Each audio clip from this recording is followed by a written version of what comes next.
मैं प्रेस के साथियों का बहुत धन्यवाद देता हूं। अच्छा हाँ हैं? अच्छा माला है।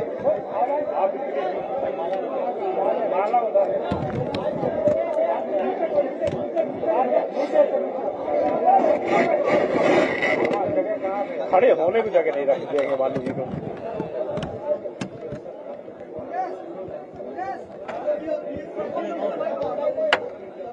भाई बहुत सारे भैया वीडियो नहीं जा रहा है चक्कर हेलो हेलो इसके अंदर भाई फिर आप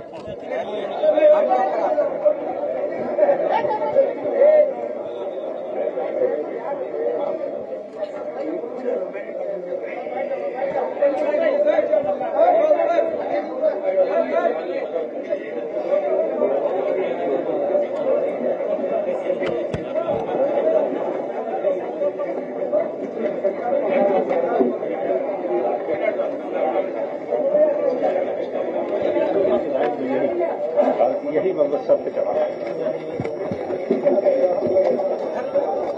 सभी मंचासीन अतिथियों से और सभी सम्मानित साथियों से आग्रह है, एक संकल्प राष्ट्रीय एकता दिवस के अवसर पर हम सब लोग लेंगे। मैं इधर से वाचन करूंगा, आप उसे दोहराएंगे। जी खड़े होकर के।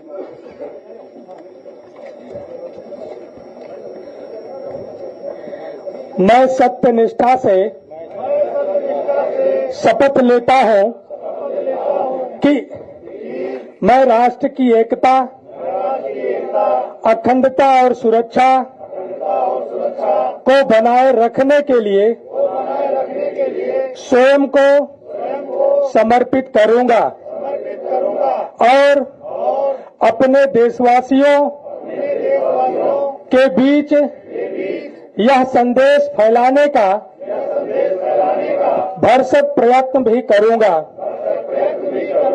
मैं यह शपथ अपने देश की एकता की भावना से ले रहा हूं, जिसे सरदार वल्लभ भाई पटेल की दूरदर्शिता एवं कार्यों द्वारा संभव बनाया जा सका। मैं अपने देश की आंतरिक सुरक्षा सुनिश्चित करने के लिए अपना योगदान करने का भी सत्यनिष्ठा से संकल्प करता हूं। मैं यह भी संकल्प करता हूं कि सामाजिक न्याय के राज की स्थापना के लिए माननीय श्री अखिलेश यादव जी के नेतृत्व में 2027 में भारतीय जनता पार्टी को हराकर देश को बचाने के लिए सामाजिक न्याय वाली सरकार लाने के लिए अपना योगदान देंगे। धन्यवाद।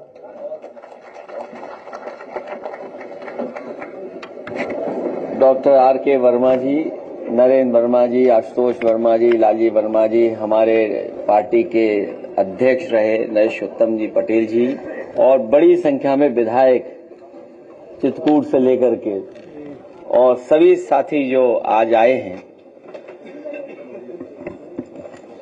आज पार्टी कार्यालय में हम सब लोग मिलकर के 150वीं जयंती सरदार पटेल जी की मना रहे हैं। लौह पुरुष, भारत रत्न और देश को एक बहुत फर्म नेता और एक स्ट्रांग लीडर, जिन्होंने भारत को एक करने के लिए और भारत की रियासतें, भारत को भौगोलिक दृष्टि से बड़ा बनाने के लिए लौह पुरुष ने जो फैसले लिए, आज हम सब लोग इस संकल्प लेते हैं कि उनके बताए हुए रास्ते पे चल करके अपने देश को और प्रदेश को और मजबूत बनाने का काम करेंगे। वहीं आचार्य नरेंद्र जी को भी याद हम लोग कर रहे हैं, जो जनक रहे समाजवादी आंदोलन के, वो एक शिक्षक तो थे ही, कई संस्थाओं में उन्होंने सबसे महत्वपूर्ण योगदान दिया। समाजवादी विचारधारा से प्रभावित होकर के समाजवादी आंदोलन को बढ़ाया। हम उनको भी याद करते हुए समाजवादी प्रदेश भारत कैसे बने उस दिशा में हम लोग लगातार मिलकर के काम करेंगे। आज बहुत सारे जागरूक, प्रतिष्ठित, सम्मानित लखनऊ और आसपास और उत्तर प्रदेश के लोगों से मुलाकात और उनके विचारों को सुनने का मुझे मौका मिला। उनके ही बीच से कई महत्वपूर्ण सुझाव आए हैं और देश के परिवर्तन के लिए, प्रदेश के परिवर्तन के लिए और समाज को खुशहाल और एकजुट करने के लिए जो विचार आए, मैं उनके विचारों से अपने आप को जोड़ता हूं, उनकी भावना से अपने आप को जोड़ता हूं और भरोसा दिलाता हूं कि पीडीए हम सब लोग उसी दुख की कड़ी से बंधे हुए लोग हैं। हम सब लोग एक ही विचारधारा पीडीए के साथ मिलकर के बदलाव लाने का काम करेंगे। जहां सुझाव आए वहीं ये भी बात रखी गई कि आने वाली पीढ़ी के भविष्य को बनाने के लिए मॉडर्न और समय के हिसाब से जो पढ़ाई और टेक्नोलॉजी है, अगर उस तरह की यूनिवर्सिटी बने सरदार पटेल जी के नाम पर, तो वो हम लोग बनवाने का काम करेंगे आने वाले समय में। उनके सम्मान के लिए भी कोई बड़ा काम और भी करने का काम करेंगे। वहीं ये भी सुझाव आया है कि जब SIR हो रही है उत्तर प्रदेश में, SIR बड़ी एक्सरसाइज है जहां पर सरकार के अधिकारी हर घर जाएंगे, हर घर में विजिट करेंगे, हर वोटर से संपर्क जुड़ेगा। वहीं पॉलिटिकल पार्टी के लोग भी जुड़ेंगे, वो भी अपनी वोटर लिस्ट ठीक कराने के लिए BLO के साथ संपर्क रखेंगे। उस समय हम लोग मांग करते हैं कि जब इतनी बड़ी एक्सरसाइज हो रही है हर वोटर की और इतनी बड़ी वोटर लिस्ट बनने जा रही है, तो एक महत्वपूर्ण डेटा जो हम सब लोग मांग करते रहे हैं, उसके लिए केवल एक कॉलम और बढ़ाना है। जाति जनगणना तो बाद की बात है, लेकिन प्राइमरी जाति जनगणना तो हो ही सकती है। इसलिए हमारी मांग है कि SIR में एक कॉलम और दिया जिससे जाति जनगणना की जा सके। और भविष्य में, क्योंकि पॉलिसी मेकिंग है, हमें योजनाएं लागू करनी है या तमाम गरीब परिवार के लोगों तक योजनाएं पहुंचानी है, आर्थिक सामाजिक रूप से उन्हें बराबर खड़ा करना है। जिस तरीके से मंडल कमीशन, बाबा साहब भीमराव अंबेडकर जी और तमाम लोगों ने समय समय पर समाज को आगे बढ़ाने के लिए जो फैसले लिए, अगर SIR में एक कॉलम बन जाएगा और जाति जनगणना हो जाएगी तो हमें सामाजिक न्याय के राज्य की स्थापना के लिए और आसानी हो जाएगी। हमें उम्मीद है कि सरकार इस बात को मानेगी और ये जो हमारा सुझाव है इसको लागू करेंगे। सर, बिहार में जिस तरह से उसामा के बेटे प्रतिनिधि सर ये कह रहे थे कि जो बिहार में शहाबुद्दीन के बेटे को जो टिकट दिया तो गृह मंत्री जी ने कहा कि यहाँ जंगल राज लाना चाहिए। आनंद सिंह ने वहाँ हत्या करवा दी दुलार चंद यादव के अधीन, और दर्जनों NDA ने प्रत्याशी ऐसे दिए हैं जो बड़े अव्वल दर्जे के बदमाश रहे, माफिया रहे। मैं सीरियस नोट पे ये बात कहना चाहता हूं कि जो मुद्दे बिहार में उठाए जा रहे हैं, आखिरकार भारत सरकार इतने सालों से क्या कर रही थी, या लॉ एंड ऑर्डर के सवाल पर जो आज दूसरे दलों को घेर रहे हैं, इतनी बड़ी घटना हो जाना, जहां पर हत्या होना, तो इससे तो पता लग रहा है कि लॉ एंड ऑर्डर क्या है वहां, और वो भी चुनाव के दौरान। अगर इतनी बड़ी घटना हो रही है तो प्रश्न लग रहा है कि आखिरकार सरकार क्या काम कर रही है, भारत सरकार क्या काम कर रही है।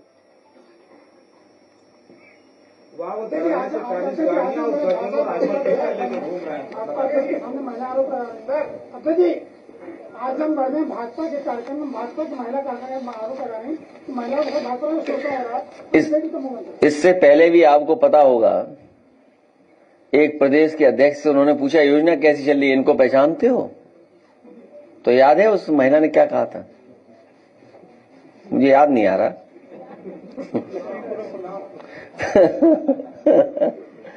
हाँ, तो सोचिए आप।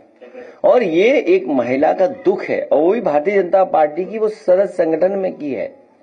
अगर उसका दुख ये है तो सोचो और न जाने कितना दुख होगा। इसीलिए आंकड़े अगर हम देखते हैं तो सबसे ज्यादा असुरक्षित महिलाएं बेटियां कहीं हैं तो वो उत्तर प्रदेश में हैं। और अभी हाल में ही एक पुलिस के अधिकारी पकड़े गए हैं। वो खबर नहीं पढ़ रहे थे, अखबार में कुछ पैसा छिपा रहे थे। फाइल थी वो। अरे अखबार गलत बोल दिया मैंने। कानपुर में रवि सतीजा ने आरोप लगाया है कि अखिलेश दुबे को उत्तर प्रदेश के एसटीएफ चीफ अमिताभ यश जी प्रश्रय दे रहे हैं और इस खबर को मीडिया इग्नोर करना नाम नहीं छाप रहा है सर। और आपने पहले ही बोला था कि अमिताभ अखिलेश दुबे मुक्त होगा तो पूरी सरकार गिर जाएगी। पहले एक गाड़ी पलटाई थी, वो सरकार पलटने से बचाई थी। वो विकास दुबे थे और अखिलेश दुबे को भी इस डर से जिंदा रखे हुए हैं, बचा रहे हैं। सच्चाई बाहर आ गई तो सरकार चली जाएगी, सरकार की पोल खुल जाएगी, लॉ एंड ऑर्डर की पोल खुल जाएगी। इसमें आप लोग हमारा सहयोग करो। हालांकि विषय से अलग चला जाऊंगा मैं, लेकिन हमारे प्रेस के साथियों का ये भी योगदान रहता है कुछ न कुछ। अभी हाल ही में त्योहार के समय पर मैंने कहा सुझाव दे दूं एक आपको। मैंने सुझाव दिया। मैंने दियों के खिलाफ तो नहीं बोला था ना। मैंने कहा सुझाव देता हूं कि दुनिया में ऐसे भी देश हैं जहां महीनों रोशनी रहती है। फिर घसियारी मंडी के लोगों को मैंने एक वीडियो डाला कि कम से कम यहां देख लो कि भाई दिए भी जल रहे हैं और रोशनी भी है भगवान कृष्ण के। अरे चैनल वालों, अखबार वालों, आज सरदार पटेल जी को तो याद करो। लोह पुरुष सरदार पटेल जी क्या देश बनाना चाहते थे, मजबूत देश बनाना चाहते थे। हमारे कमजोर प्रेस के लोग कैसा मजबूत देश बनाएंगे बताओ। मैं अपना भी वीडियो दिखाना चाहता हूं और आपका भी वीडियो दिखाना चाहता हूं। क्या मजबूरी है वीडियो के, मतलब प्रेस के लोगों की। तो जो बात आप कह रहे हो, कानपुर वाली बात, वहां पर पूरे सरकार के अधिकारी उलझे हुए हैं, फंसे हुए हैं। यहां जितने लोग आए हैं, हम तो चलो लखनऊ रहते हैं, हमें तो लोग बताते हैं, जानकारी हासिल करते हैं। ये तो जमीन पर रहते लोग हैं। इतना उत्तर प्रदेश में करप्शन कभी नहीं था जितना इस समय चल रहा है, चाहे वो तहसील हो, चाहे पुलिस हो, चाहे किसी लेवल पर हो। और यूनिवर्सिटी लेवल पर जो करप्शन है आप उसकी कल्पना नहीं कर सकते। अपॉइंटमेंट से लेकर के भेदभाव है, अपॉइंटमेंट का भेदभाव है। अपॉइंटमेंट किसको मिल रहा है और कौन वाइस चांसलर बनाए जा रहे हैं। तो इसलिए मैं चाहूंगा पहले अपने हम वीडियो दिखाएं, फिर अपने प्रेस के साथियों का जो उनका है, उनकी मजबूरी है, क्योंकि अंतोगत समाजवादियों को लड़ना तो उद्योगपतियों से पड़ेगा। जो ताकतें पीछे हैं, आप तो क्या, हम क्या बोले आपको, आप तो हमारे साथी हो, आप भी परिवर्तन के साथ हो। मैं देखता हूं जब मैं कहता हूं 27 में सरकार बनने जा रही, तो आधे से ज्यादा चेहरे खुश हो जाते हैं। देखिए तो ये तो अपने साथी हैं, ये हमारे खिलाफ नहीं है। इनके जो पीछे ताकतें हैं वो हमारे खिलाफ हैं। सरकार ने गन्ना किसानों, अरे गन्ना, आज हाँ गन्ना को बोलते हैं, हाँ गन्ना किसानों का जो मूल्य बढ़ा है 30 रुपए बढ़ाया है, लेकिन सरकार उससे ज्यादा तो अपने प्रचार में खर्च दे रही है। देखिए, जो रुपया और बढ़ना चाहिए। हमारे किसान जो गन्ने की पैदावार कर रहे हैं, गन्ने की कीमत अच्छी मिलनी चाहिए और कम से कम वो भाव मिलना चाहिए जिससे उसके परिवार में खुशहाली आए, लाभकारी मूल्य हो। लाभकारी मूल्य के लिए रास्ता निकालना चाहिए। और तब जब सरकार मुनाफा कमा रही है, मुनाफा सरकार कमा रही है और सरकार के लोग कमा रहे हैं मुनाफा। कितने वर्ष लग गए उन्हें गन्ने की कीमत बढ़ाने में, और विज्ञापन कितना बढ़ा दिया इन्होंने, और अंग्रेजी के अखबार में विज्ञापन दिया। बताओ कितने किसान पढ़ लेंगे अंग्रेजी के विज्ञापन को। क्या हम इतना पेमेंट कर चुके, इतना पेमेंट कर चुके, अंग्रेजी में लिखा हुआ है। और खाद है नहीं, डीएपी है नहीं, कीटनाशक दवाइयां महंगी, डीजल कितना महंगा था, हाँ एनपीके कुछ भी नहीं है, एनपीके नहीं है, बताइए आप। और फिर जब धान तैयार है हमारे किसानों का, बताओ कहां खरीद हो रही है धान? एमएसपी जो तय है वो भी कहीं उपलब्ध नहीं, कहीं दे नहीं ले पा रहा किसान। कोई जिला नहीं, ये फतेहपुर के कहीं एमएसपी नहीं मिल रही होगी। 16-17 में बताइए आप कौन ले जा रहा है? और एमएसपी का जो ऐलान है वो कितने का है? वो आगे का बीज का कौन ले जा रहा है पैसा? सोचिए कहां जा रहा है पैसा। और आपको मैं बता दूं, गन्ने के कीमत तो बढ़ाई, प्रचार बड़ा किया, लेकिन आप एक खबर नहीं सुन पाए और आपने भी जानी होगी, मंडियां बेचने की तैयारी है। जो 3 काले कानून थे किसानों के, उसमें ये भी ऑप्शन था, उस कानून में ये भी था कि प्राइवेट की जाएंगी मंडियां प्राइवेट हाथों में होंगी। तो आप बताइए, एक सरकार जो गन्ना किसानों का इतने वर्ष लग गए बढ़ाने में, जो जिससे लाभ भी नहीं मिल रहा है, कोई लाभ नहीं मिल रहा, और बहराइच की चीनी मिल 100 करोड़ से ज्यादा पैसा लेके भाग गई, बंद कर दिया। और तमाम मालिकों से मिली हुई सरकार है ये। जब हमारे आपको धोखा दे रहे थे प्रचार से, तो पीछे मंडी बेचने का फैसला ले रहे थे। बताइए मंडियों की कीमत क्या है? यहां जितने लोग जानते हैं, मंडियां बहुत कीमती जमीन पर हैं। शहरों में जो मंडियां हैं उसकी जो रियल एस्टेट वैल्यू है न जाने कितनी है। तो रियल एस्टेट वैल्यू को देखते हुए मंडियां नहीं चलाना चाहते, किसान को नहीं लाभ देना चाहते, वो मंडियां बेचने की तैयारी कर रहे हैं। बीजेपी रामराज की, इसलिए वीडियो देखिए। एक सवाल है, बीजेपी रामराज की बात ये की जगह बात करती है, लेकिन हमारे काकोरी में एक दलित बुजुर्ग को कार्यकर्ता के द्वारा प्रसाद करवाई जाती है। न केवल मेरे साथी, ये अन्याय दलित समाज के साथ तो है ही है, लेकिन अभी बलरामपुर की घटना आप लोगों ने सुनी होगी और देखी भी होगी कि किस तरीके से सत्ता पक्ष के लोग और स्वजाति भाई लोग किस तरीके से अपमानित कर रहे हैं, और जान लेने गए। बताइए, हत्या करने गए। थाना बलरामपुर नगर की कोतवाली का है, जहां पीड़ित समाज के साथ ही अन्याय हो रहा है बड़े पैमाने पर, और न्याय नहीं दे रही सरकार। क्या आप कल्पना कर सकते हैं कि इतना अन्याय इस सरकार में, और जो कहती है 0 tolerance for law and order. काय का 0 टॉलरेंस है आपका? दलित वहां मारे जा रहे, दलितों से यहां अन्याय हो रहा है, पिछड़ों के साथ वहां अन्याय हो रहा है। और बीएलओ और एडीएम इलेक्शन देखने वाला अधिकारी कौन होगा? एक भी पीडीए का नहीं है। ये क्या तैयारी है आपकी?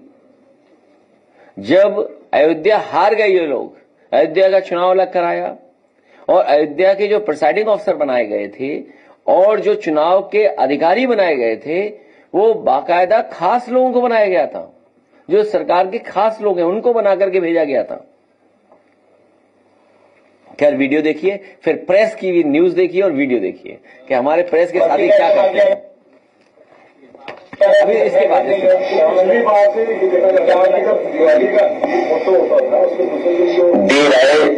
गरीब लोग वहां उस पर क्या बोलना है? देखिए, ऐसा है, हम सुझाव देना नहीं चाहते। अच्छा, वो दे दो भगवान प्रभु श्री राम जी के नाम पर सुझाव।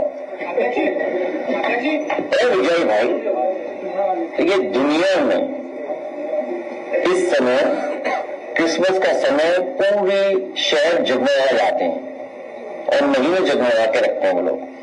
उन्हीं से सीख लो बस। क्यों ऐसा कर रहे हैं बार बार दियों का, मोमबत्ती का, ये दिमाग लगाना? तो फिर क्या उम्मीद है? इधर याद आइए, इसको बहुत सुंदर रोशनी कराएंगे हम लोग।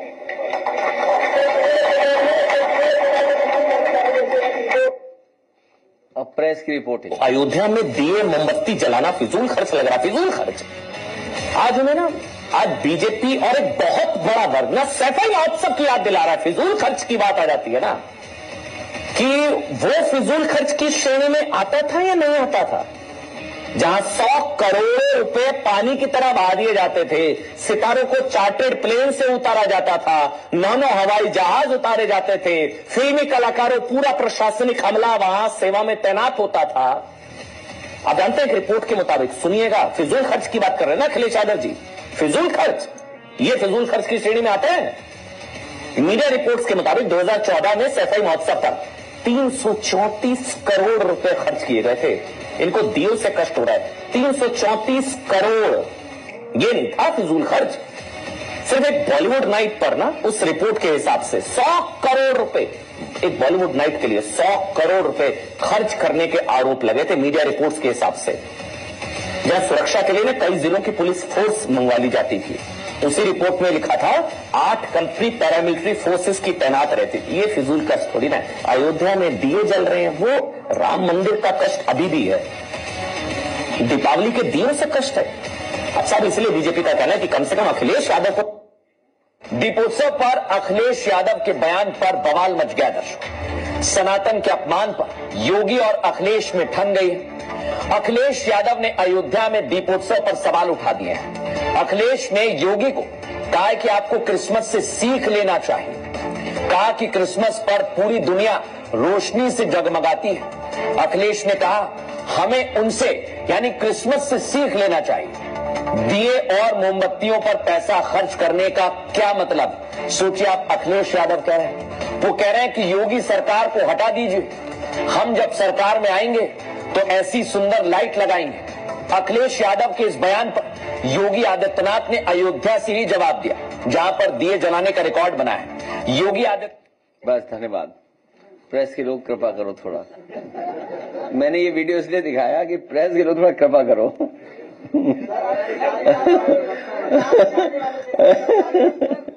प्रेस के लोग भी कृपा करें थोड़ी सी। वो मैं वीडियो दिखा नहीं सकता वो वाला। आपको बुलाना चाह रहे हैं प्रचार, मैं जाऊंगा, जाएंगे तमाम। डॉक्टर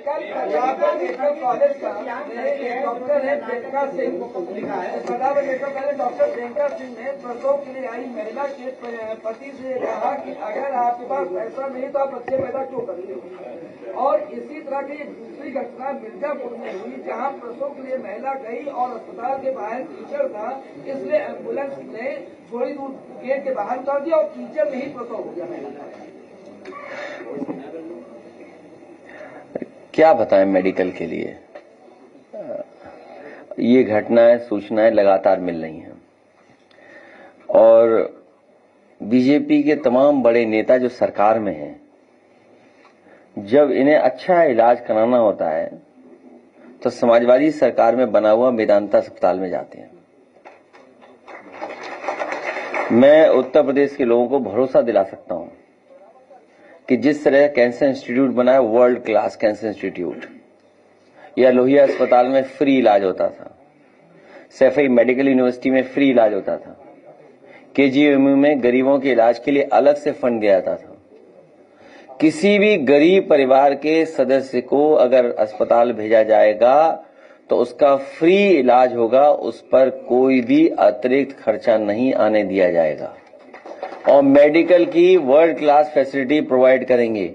जब 4 लाख करोड़ के लगभग यूपी का बजट समाजवादी सरकार में था, तो बड़े पैमाने पर 108, 102 एम्बुलेंस चलाई गई थी, जिससे फोन करने पर गरीब के गांव घर पहुंच करके एम्बुलेंस अस्पताल तक ले जाती थी। आज तो 8 लाख करोड़ है। आने वाले समय में समाजवादी सरकार बनेगी तो न केवल एम्बुलेंस बढ़ाया जाएगा, बल्कि सुविधा अस्पतालों में दी जाएगी, जिससे किसी भी गरीब को इस तरह की समस्या का समाधान फेस न करना पड़े। दूसरा, इनकी सरकार में इलाज कराना, अगर आप इलाज कराने गए तो पता लगा आपको भी ओटी में पहुंचा देंगे। जब होश आएगा ओटी में तो कहोगे हमें तो इलाज किसी और चीज का चाहिए था। सोचिए आप, दाएं पैर में बताओगे कि प्लास्टर बंधना है, कहो बाएं बांध दें।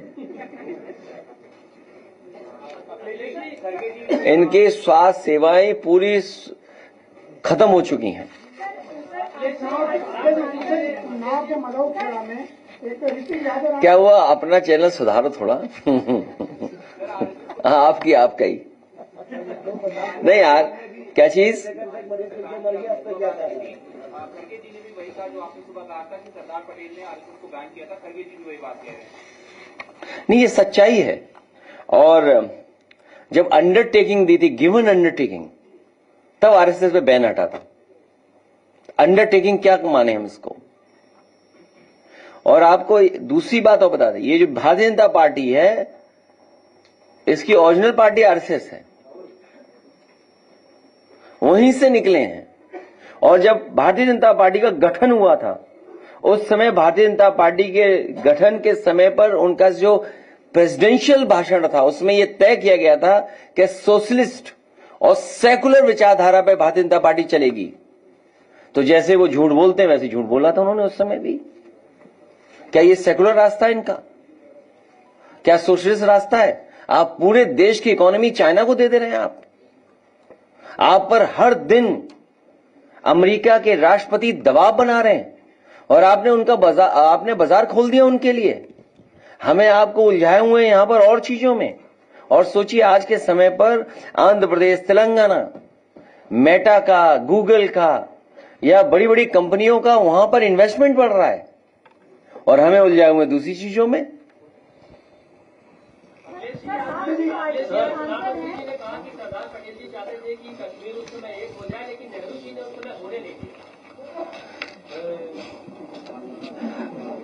जो आज की भारतीय जनता पार्टी और हमारे जागरूक पत्रकार, भारत का क्षेत्रफल 2014 में क्या था और भारत का क्षेत्रफल आज क्या है? भारत का क्षेत्रफल सरदार पटेल जी ने कितना बड़ा बनाया था, भारत का क्षेत्रफल कितना बड़ा था, और आज क्षेत्रफल क्या है? हमें उम्मीद है क्षेत्रफल के बारे में ये पत्रकार साथी जरूर बताएंगे।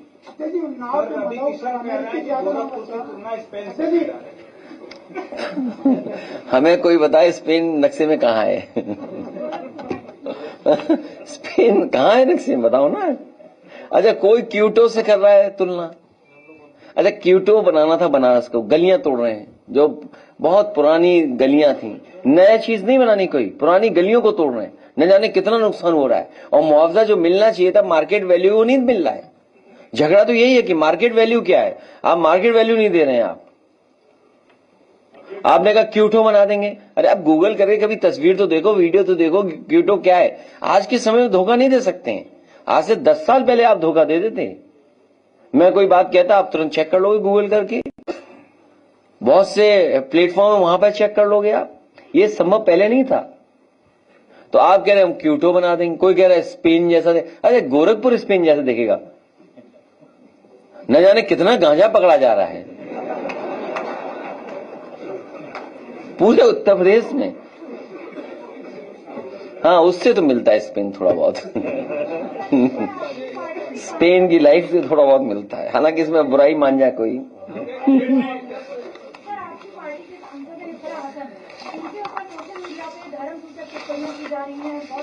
ये सब भारतीय जनता पार्टी के लोग हैं, ये पेड़ है। पहली बार ऐसा हो रहा है कि निगेटिविटी के लिए आपको पैसा मिल रहा है। आप किसी की इमेज को डैमेज करो, उसके लिए पैसा मिल रहा है। ये भारतीय जनता पार्टी ने पहली बार, और देश के पॉलिटिकल इतिहास में शायद पहली बार ऐसा हो रहा होगा कि निगेटिविटी के लिए पैसा मिल रहा है, अच्छाई के लिए पैसा नहीं मिलता है। अखिलेश जी, मल्लिकार्जुन खड़गे साहब का एक बयान आया, उनका मेरी निजी विचार है, मेरा आरएसएस बैन होना ही चाहिए। मैं एक काम करूं, मोबाइल लाए हो ना अंदर, मोबाइल लाए हो ना अंदर, आप चैट जीपीटी पे चेक करो क्यों बैन किया था सरदार पटेल जी ने। चेक इट आउट, चेक करो ना। हैं, आप घबराए हुए हैं, देखो। अरे चैट जीपीटी चेक करो ना क्यों बैन हुआ है, क्यों। गूगल पे चेक कर लो भाई। गूगल और चैट जीपीटी मैं तो लाया नहीं हूं भाई, ये तो भारत सरकार ही लाई होगी ना। खड़गे साहब का जो मानना है उससे मतलब आप इत्तेफाक रखते हैं? अरे मैं इत्तेफाक नहीं कर रहा, मैं आपसे कह रहा हूँ चैट जीपीटी निकालिए। अच्छा, चैट जीपीटी निकाल के मैं पढ़ देता हूँ। कोई बताइए चैट जीपीटी पे क्या सवाल है तुम्हारा, है? नो नो नो, तुम खैरी साहब ने क्या सवाल, क्या है? आरएसएस बैन होना ही चाहिए। Why was RSS banned? मेरा निजी विचार है। Why RSS was banned. Rashtriya Swayamsevak, देखो जो चैट जीपीटी बता रहा है, अगर मैं उसको ट्रांसलेट कर दूं आम और आप वही माने तो राष्ट्रीय स्वयंसेवक आरएसएस बैंड 3 बार हुआ इंडियन हिस्ट्री में, 3 बार। हिंदी में इनसे पढ़वा दे, अंग्रेजी में हम पढ़ दे रहे हैं, हिंदी का अंग्रेजी हिंदी ट्रांसलेट करते रहेंगे, ठीक है। एक तो महात्मा गांधी जी को 30 January 1948 by Nathuram Godse who had earlier been associated with the Hindu Mahasabha and had link with RSS. तो दोनों संस्थाओं को बैन किया था सरदार पटेल जी ने, दोनों संस्थाओं को, और उन पर इल्जाम था कि उन्होंने राष्ट्रपिता महात्मा गांधी की हत्या में उन साजिश की है। और उस समय the government led by Jawaharlal Nehru ji and Vallabhbhai Patel जी 4 जनवरी को इंडियन पेनल कोड 188 के तहत बैन हुए थे। तो ये तो चैट जीपीटी बता रहा है, हम थोड़ी बता रहे हैं। अब केस कर दो चैट जीपीटी पे, अगर कर सकते हो तो कर दो। और क्या पूछना है बताओ, आई आस्क। हाँ अब देखिए क्यों, अब हाँ अब जो सवाल आप पूछ रहे हो उस सवाल का नेक्स्ट जवाब है the ban order accuse the RSS of spreading communal hatred and violence. बताओ आज फैला रहे हैं कि नहीं फैला रहे? क्यों बैन हुआ था? बैन इसलिए, ये मैं नहीं कह रहा हूं, ये मैं नहीं कह रहा हूं, पत्रकार साथी हो, नहीं फिर ऐसी न्यूज बनाओ तुम जो अभी मैंने दिखाई कि सैफी में इतने खर्च हुए थे। अब देखिए गवर्नमेंट क्या रीजनिंग दी गवर्नमेंट ने उस समय कहा कि spreading communal hatred and violence. क्या इन बीजेपी के लोग नहीं कम्युनल हेट्रेड फैला रहे हैं?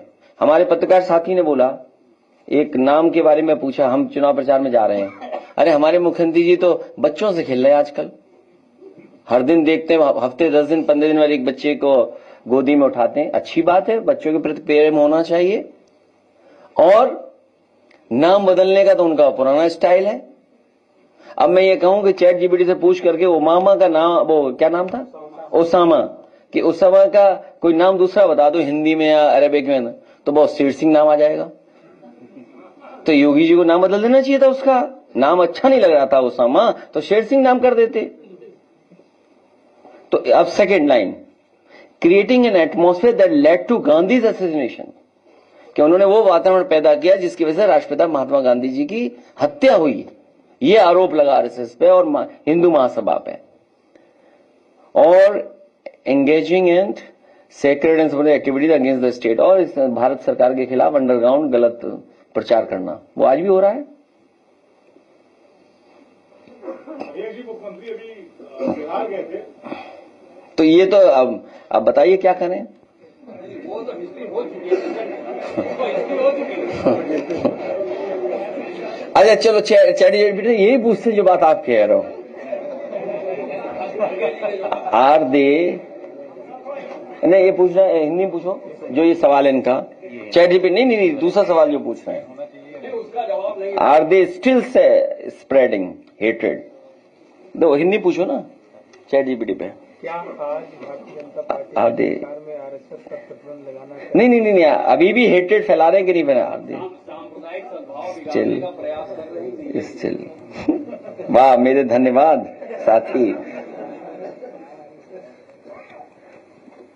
अब चैट जीपीटी भी बैन होगा। हाँ आ रहा है, वो तो आ रहा है, देखा। Yes, that's a very fair and important question and result depends on who you are. Rashtriya Swayamsevak, yes RSS, पूछो आरएसएस के बारे में ही पूछ रहे हैं। हैं? हाँ, बीजेपी सांप्रदायिक स्वाद खराब करती है। अब बताओ मैं क्या कर सकता हूँ इसके लिए? बताओ मैं क्या कर सकता हूँ? हाँ तुम टॉपिक क्यों बदले? चैट जीपीटी और हमारे नेटवर्क 18 से बात हो रही है।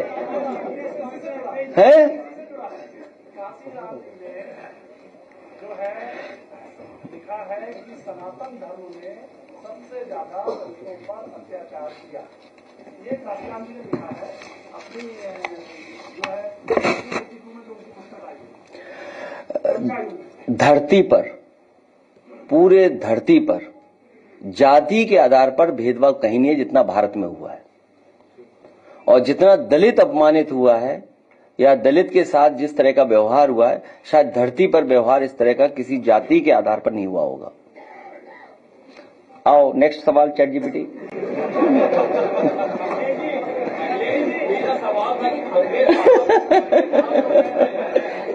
अरे भाई नहीं मैं देखिए जो खड़गे साहब कह रहे हैं कांग्रेस पार्टी के नेता, देखिए नहीं तुम क्यों उलझ रहे हो भाई मुझसे। मैंने कहा जो सवाल ये पूछ रहे हैं वही सवाल अगर कांग्रेस पार्टी के राष्ट्रीय अध्यक्ष जी कह रहे हैं और वही सवाल मैं अगर चैट जीपीटी से पूछता हूं तो जो वो कह रहे हैं वही चैट जीपीटी कह रही है, उसी हम सहमत हैं। अब बताओ आप। यूपी में बुलडोजर और बिहार में अडानी को 1 रुपया हजारों एकड़ जमीन। नहीं देखिए ऐसा है, तुम पत्रकार तो हो नहीं, ऐसे ही आगे कहीं से।